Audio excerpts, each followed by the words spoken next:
집값 떨어뜨리려면은 이렇게 해라 라고 전문가라는 작자들이 계속 이야기하고 있는 것들 있죠. 그 전문가라는 사람들이 부동산 업계에서 이해관계가 있는 사람들이 주로 나오더라. 그리고 그들이랑 같은 이야기를 하는 전문가들만 끌어쓰더라. 예전부터 쭉 기사 분석해 놓은 거 보면은 80% 이상이 이해관계가 있는 사람들이 나오고 있죠. 저희 라이트하우스도 가끔 기사에 나온 적 있습니다. 취재는 안 했는데 동영상 분석하더니 굉장히 왜곡해서 이야기하고 있죠. 뭐 유동성부터 공급 부족, 뭐 전세가 상승 모든 이야기에 대해서 다 해놨는데 그 중에서 지들이 반박하기 좋은 것들만 뽑아서 쓰고 있다. 인터뷰로 까든가 와서. 그것도 굉장히 왜곡해서 내보낼 거면서. 그 전문가라는 작자들이 항상 이야기하는 것들은 집값 오르는 내용들이다. 요런 정책 안 된다라고 얘기하는 거, 요런 것들은 분석 안 하죠. 지들이 불리하니까. 자, 그래서 왜 그것들이 거짓말이고 진짜 필요한 정책들이 무엇인가? 요런 내용 보시겠습니다. 가장 많이 얘기하는 건 뭐예요? 재건축, 재개발 풀어라. 공급 부족이라고 계속 우기는데 공급 부족이 아니죠. 공급은 최근 더 많이 됐는데 그거보다 조금 떨어지니까 공급 부족이다. 재건축 완화하기 전에 그때랑 비교해보면 이때가 적냐? 적지도 않아요. 근데 재건축 풀어가지고 입주 엄청 많이 들어오니까 이때랑 비교해서 공급 부족이다. 그러면서 수량만 따지죠. 정비사업에 중단된 물량, 입주가 엄청나게 줄고 있죠.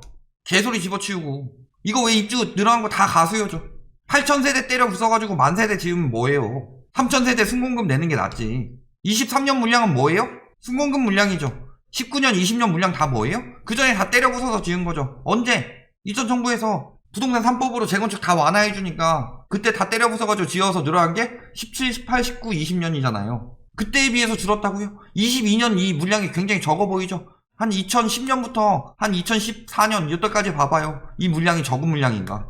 거기다 그때랑 다르게 인구가 줄고 있는데 1인 가구 늘어나는 거 가지고 유도하고 있는데 1인 가구는 대부분 월세 살잖아요. 주택으로 취급되지 않는 고시원 이런 데도 많이 살아요. 그리고 신규 주택을 공급하는 유일한 수단이요? 개소리 집어치우라고 하지. 공급 숫자 놀이보다 규제 완화가. 이분이 공급 숫자 놀이를 하고 있는 거죠. 왜 순공급 얘기 안 하고 공급 얘기만 하냐. 재건축 플라는 인간들은. 재개발 막으니 4만 가구 공급 막혔대요 매년. 분석 다 해놓은 거 있죠? 그러면서 또 심지어는 뭐라고 그래요? 문 대통령의 착각하면서 50년 된 아파트 재건축이 낭비? 낭비죠. 어느 나라에서 30년 가지고 재건축해요? 50년은 돼야지 이제서야 재건축할까 말까지. 그러니까 그거 믿고서 대충 짓는 거 아니에요. 그럼 실수요자들만 죽어나는 거고. 집이 주거의 역할 안 하고 투기의 역할만 하니까 대충 짓는 것도 환영하고 있어요. 나중에 안전진단 잘 풀리겠다. 그러면서 막 이런 거 하고 있어요. 가계부채 5% 줄였을 때 집값 떨어질 거고, 그 다음에 용적률 5% 늘릴 때 떨어질 거고, 주택보급률 5% 높아질 때 떨어질 거다. 이거 어디서 무슨 데이터를 가지고 분석한 거예요? 출처도 없고. 내가 이렇게 하면 이런 거다.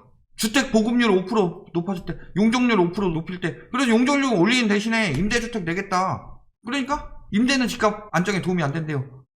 과거에 노무현 대통령 12구 정책에 실패하면서 뭐라 그래요? 기적의 논리를 본 적이 있습니다.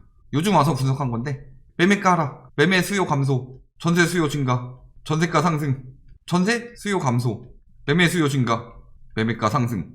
대단한 논리죠. 매매가가 떨어지는 건 매매가가 오를 징조다.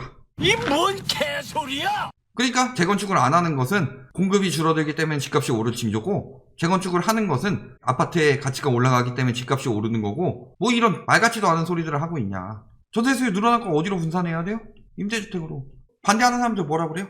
거기에 만족해서 평생 살게 만든다. 중산층으로 올라갈 기회를 막는 거다. 개소리 집어치우고. 왜 그러면은 민간 임대 사는 사람들은 집 살려고 그러고 임대주택 사는 사람들은 집을 안 살려고 하냐? 민간 임대가 개 같기 때문 아니에요?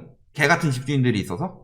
그들 때문에 뜯기는 돈을 임대주택에 살면서 차분히 모을 수 있는데 그거 하면 안 되니까. 민간 전세 살아줘야 되는데. 그러니까 말 같지도 않은 논리 가지고 와서 난리를 치고 있는 거다.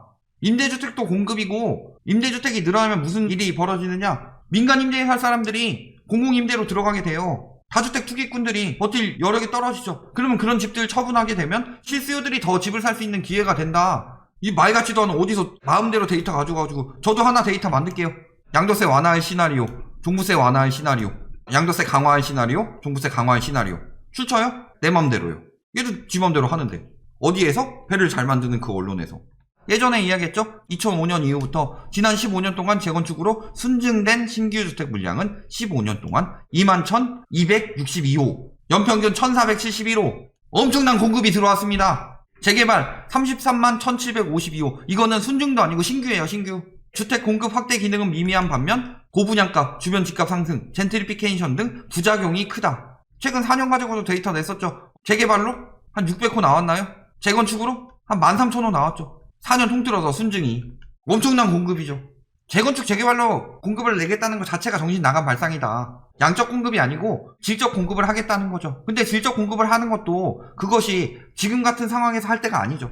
집값이 충분히 안정되었을 때, 정상 가격으로 돌아갔을 때 그때 질적 공급이 들어가는 거지. 지금은 뭐 20년 된 아파트, 10년 된 아파트 재건축 가능성도 없고 오래된 노후 아파트도 다 비싸게 사고 있는데 공급 부족이다. 그것은 양적 공급을 따지는 거고, 양적 공급은 재건축 재개발이 아니라 신규 택지지구를 하는 게 맞다. 그 다음에 또 뭐라 그래요? 양도세 낮춰야 매물 나온다. 틀린 얘기 아닙니다. 근데 문제는 뭐예요?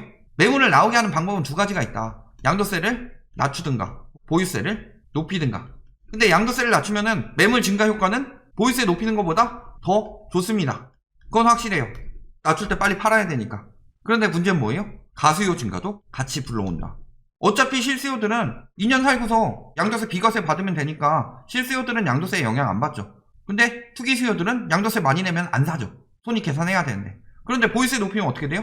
가수요는 줄어들죠. 그러니까 투기 수요 억제랑 매물 증가를 같이 하기 위해서는 양도세를 낮추는 게 아니라 보유세를 높여야 된다. 그러니까 보유세 높여놓으니까 지금 양도세 낮추라 그러죠. 보유세 높아지기 전에 빨리 탈출해야 되는데 양도세 내는 거 괜히 손해보는 거 같고 그러니까 양도세 증가 일시적으로 완화했었죠. 언제 완화했어요? 2020년 1월부터 6월까지. 그래서 6월에 무슨 일 벌어졌어요? 절세 매물이라고 난리 쳐가지고 집값 올리기나 했었죠. 어때요? 보면은 양도세 강화 언제 했어요? 노태우 정부 때. 또 언제 했어요? 노무현 정부 때. 그리고 이번 문 정부 때. 상승률이 너무 높아지면은 강화해서 낮추는 거고, 너무 떨어진다 싶으면 완화해서 올렸죠. 그리고 올라가니까 강화한 거예요. 떨어지니까 또 여기서 완화했는데 여기서 이제 다시 상승폭 생기고 있는데 계속 완화한 거고. 무슨 15년부터 강화한 척 이야기하고 있는데 완화한 거에 비하면 세 발의 피지. 14년 이후 양도분부터 다주택 양도세 중과 폐지해가지고 25년부터 가격 폭등하기 시작했잖아요. 투기꾼들 몰려오면서. 03년도에 12구 정책 써놓고 한 1년 유예한 다음에 했는데 05년도부터 가격 쭉쭉 올라가던데? 양도세를 강화해놓고서 보유세 강화폭이 생각보다 크지 않았으니까. 양도세를 강화할 거면은 보유세를 같이 강화해야지 매물 잔금이 없어진다. 그러니까 이번에 같이 들어가는 거예요. 그리고 그 전까지 팔아라. 양도세 그나마 저렴할 때. 그거죠. 왜 대출을 완화하라고 하냐? 대출을 강화하니까 지금 아니면 못 산다는 생각에 집을 사는 수요들이 몰린대요. 뭐 이런 이야기 하고 있질 않나? 아니면 뭐 주거 사다리를 놔줘야 된다고 여당에서 이러고 있어요. 90% 완화, 뭐 실수요자 LTV 10% 더 올리고 뭐 소득 요건 완화해라. 대출 완화하면 집값 떨어져요? 저금리, 지금 저금리예요? 주담대, 그 다음에 신용대출. 코로나 이전보다 더 올랐죠. 3월, 5월에 기준금리 낮췄는데 지금 시중금리가 작년 3월보다 높아졌다. 언제까지 저금리예요? 유동성, 대출 막았죠? 금리 더 올라갔죠? 빚내서 들어올 수 없죠? 벌이 안 늘어났죠? 지금도 정부에서 돈 찍어내고 있나요? 아니죠. 대출을 완화하면 유동성이 늘어난다. 그러니까 대출 완화는 집값을 상승시키는 정책이다. 그러니까 말 같지도 않은 소리 하고 있는 거다. 왜 청년한테 그 사다리를 놔줘야 돼요? 사다리 없이 올라갈 수 있도록 집값을 낮춰야지. 보궐선거 직전까지 계속 완화되고 있었죠. 그 상승폭이 계속 떨어지고 있었고, 일부 지역에서는 전세가 하락세 및 매매가 상승률 감소, 그리고 매매가도 단지에 따라서 하락 단지들이 늘어나고 있었다. 이게 핵심이었는데 저 여당 몇몇 인간들이 완화하자고 하니까 요동치고 있는 거 아니에요. 정책이 왔다 갔다 한다고 생각이 되니까. 정부에서 완화한다고 그랬어요? 그리고 저거 해준다고 해도 완화돼요? 해준다고 해도 개불도 안 된다. LTV 90% 해주면 뭐예요? DSR에 막히는데. LTV 높이면 그만큼 혜택 보겠죠. 1억 2억 되는 사람들. 근데 이들이 소득 제한에 걸려요 안 걸려요? 효과도 없는 거 가지고 이야기하고 있는 거죠. DSR 규제가 들어갔는데 거기서 LTV 완화해서 무슨 효과가 있냐. 한 1억짜리 아파트 사는데 한 9천만원 대출 받아가지고 살 수 있게 하려고요. 그게 정책이에요. 오히려 어떤 규제들이 나와야 된다? 전월세 보증금, DTI 혹은 DSR 포함시켜야 된다. 그러면은 난 전세 살면서 1주택 갭투기 미리 사놓는 거, 이런 경우도 사라질 거고, 그 다음에 다주택자들 대출 안 나오게 해야죠. 임대사업자든 뭐든 다 저기 전월세 보증금을 DTI나 DSR에 포함해 버려라. 그러면은 대출이 엄청 많다는 게 딱 보이죠. 전월세 보증금 대출 아니에요? 이런 것들을 포함시켜버리면은 다주택자들이 집을 살 여력이 떨어진다. 가수요 싹 다 빠지죠. 그렇다면 실수요들만 남게 되죠. 또 전세 대출도 같이 들어가라. DTI, DSR 뭐 여기까지 안 들어가더라도 하다못해 상한제 정도는 잡아둬라. 공시가격 기준으로. 공시가격 오른다고 난리치지 말고 공시가격 올릴 때 승기님도 있어줘야 되는 거 아니에요? 공시가격 오른 만큼 전세가는 공시가격의 80% 수준까지 간다든가.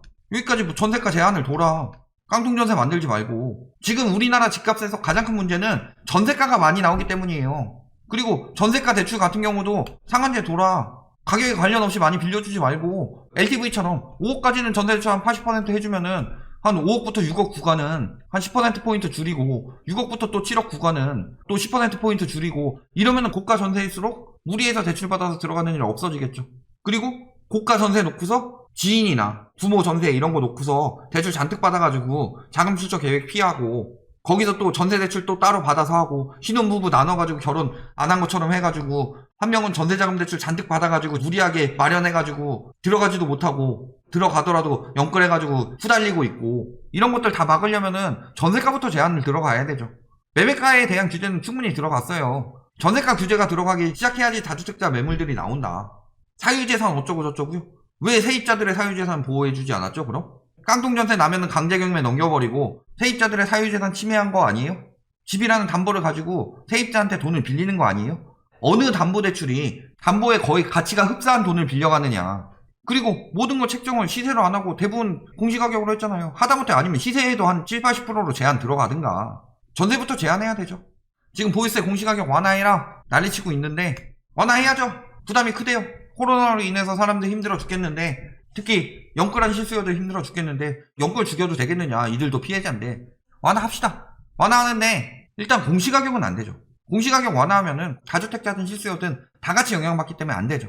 실효세율도 OECD 평균의 30% 수준. 물론 이거는 기존 데이터이기 때문에 꽤나 올라왔을 거예요. 그렇지만 거래가 잦아서 거래세가 GDP 대비 높은 거고 집값이 높기 때문에 보유세가 높은 거지 실효세율 자체는 굉장히 낮죠. GDP 대비로 하는 게 아니라 집값 대비로 들어가야죠. 실효세율이니까. 근데 고령자, 은퇴 일축됐자는 논의가 필요하다. 10%포인트 늘어났잖아요. 완화할 거면은 1주택만 완화하고 다주택을 오히려 강화해라.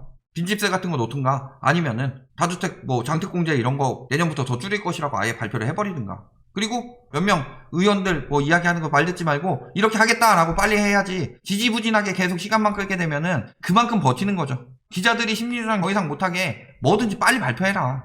지금 안 그래도 규제랑 관련 없이 기준금리 인상 가능성 높아지고 있고 어차피 금리는 코로나 이전보다 높아요. 그런데 저금리라고 계속 우기고 있죠. 기준금리까지 인상돼버리면 저금리라고 우기는 것도 사라진다. 그러면 끝이죠. 결론 전문가들 말하는 건 집값을 떨어뜨리는 방법 그거 다 집값 상승하는 이야기만 하고 있는 거죠. 절대 안 된다. 해야 될 거는 다주택 보유세 강화 플러스 전세 규제 요 정도만 들어가도 충분하다. 여기 금리 인상 플러스로 기준금리 인상 압박이 빨라지고 있다. 사실은 더 안 해도 심리 조작 외에는 건들 게 없는데 거기에 넘어가는 사람들만 문제일 뿐이지 이제 거의 다 왔다. 그러니까 걱정하지 말고 기다리셔라. 어차피 진짜 저 전문가들이 하라고 하는 것들만 안 하면 된다. 여기까지 말씀드리겠습니다.